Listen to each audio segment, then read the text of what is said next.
what I want to do is introduce my understanding of salvation and inheritance.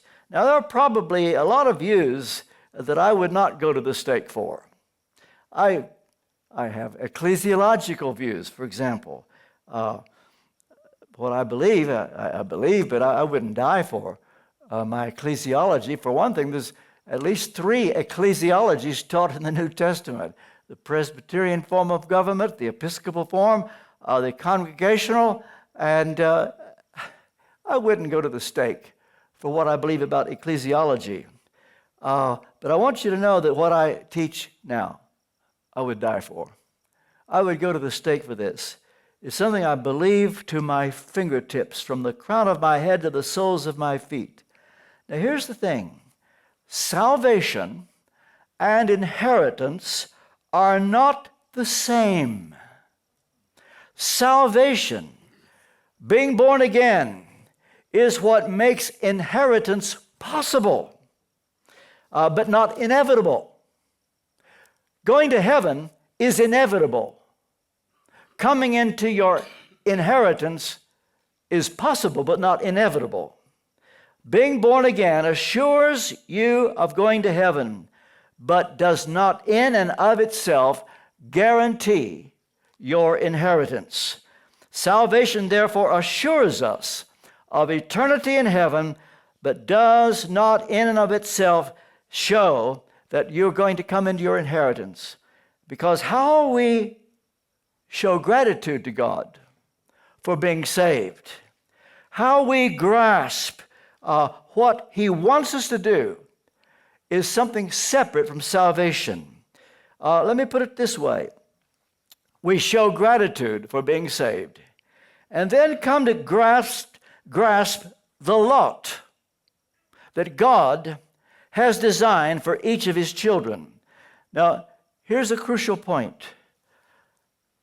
According to Psalm 47, verse 4, God chose our inheritance for us. And each one's inheritance is tailor-made just for you. And God has chosen what that will be. It's the lot. In fact, that word lot, I'll come back to. Well, here's the thing. Those who are justified, and Abraham is Paul's exhibit A for justification by faith, should discover what their inheritance is, as Abraham did. And there were things that God had in mind for Abraham after he believed the promise. And one of those things was that one day Sarah would conceive and Isaac would be born. That was an inheritance coming down the road. He couldn't have known it then.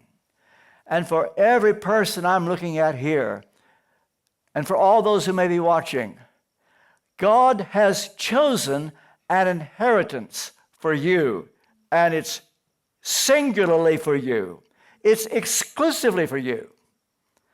And when God made you, He threw the mold away. And His plans for your life are in detail. As the psalmist put it, if I consider your thoughts toward me, how precious they are, they're like the sand of the sea. Well, how do you come into that inheritance? It's what Abraham had to do. It's what is called persistent faith. Those who are justified will in time see what their inheritance is. And how to please God through persistent faith is the way you come to it. And it is also, as I say, you get it twice, anticipating a reward at the judgment seat of Christ. Well, now, the New Testament teaching on inheritance must be based upon a sound doctrine of salvation.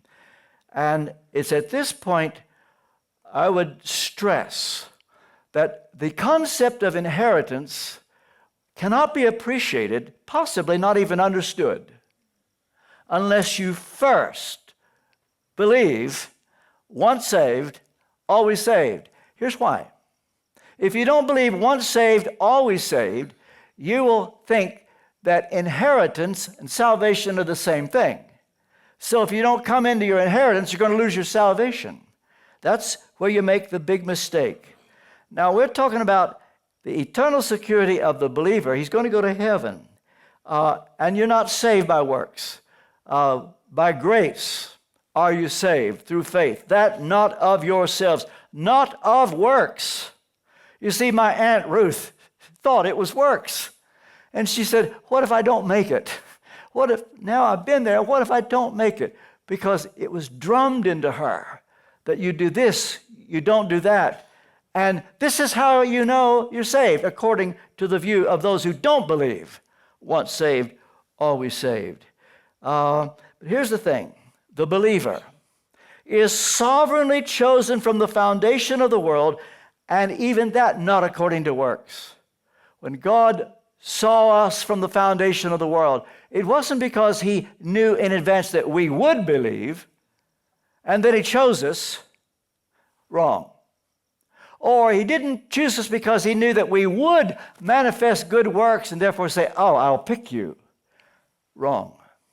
According to Paul, we were chosen not according to our works, but according to his own purpose and grace.